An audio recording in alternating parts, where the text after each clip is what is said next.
smart from day one. You just knew that he was a bright boy. There was never a question of that. Give me 11 turtles. 11 turtles.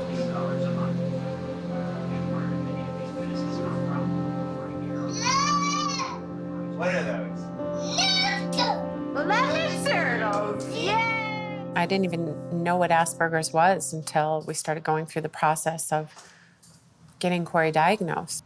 Cory was diagnosed with Asperger's disorder at 4 years of age, and I've been seeing him since he was 8 years old.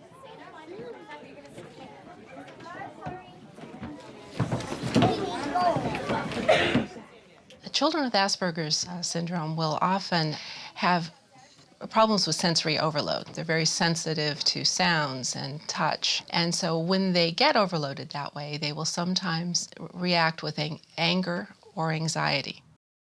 Cory and I are a lot alike. I'm very much type A. I'm very, Heather would call it obsessive compulsive, anxious, all those qualities that I think probably have made me successful, but it's also are the things that make me hard to live with too.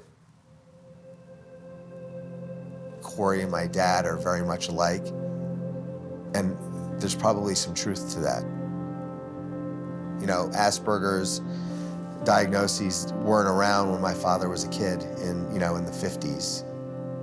My father did not have a big group of friends. My father is pretty intellectual, socially awkward. They say that there's a hereditary link, and so I wouldn't be surprised at all. And so, I'm a chip off the block, so there's a possibility that I've got a touch of it too.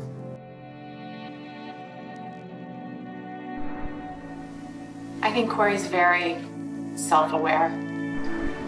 And we're driving home, and he said, "Oh, I just wish I could make all this autism stuff just go away."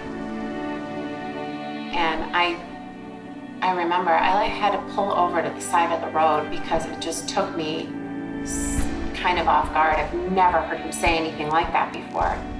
And I put the car in park, and I turned around and I looked at him and I said, "I don't want to hear you ever say that. Because you know something? You wouldn't be the child that you are.